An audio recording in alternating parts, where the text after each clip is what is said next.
tema yang luar biasa. Teman toksik. Wah, malam hari ini kita membahas teman toksik. Nah, toksik itu apa? Toksik itu racun. Artinya teman yang beracun. Itu Mbak Dita. Wes, udah tahu Mbak Dita bahwa topik malam hari ini kita adalah teman yang beracun.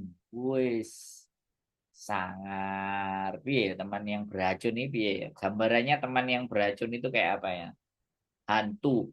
Hantu itu kan teman-teman yang serem. Ini bukan serem, toksik, racun, teman beracun. Temennya itu beracun. Jadi kalau temennya beracun ini biasa. Ya, ya teman-teman semuanya, kita membahas adalah teman yang beracun. Pernah ngalami soalnya Mas. Oke, oke.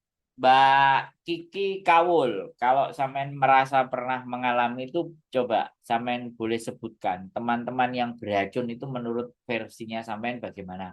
Dan menurut versi teman-teman, Mbak Dita juga pernah ngerasakan nggak teman-teman yang beracun, versinya apa?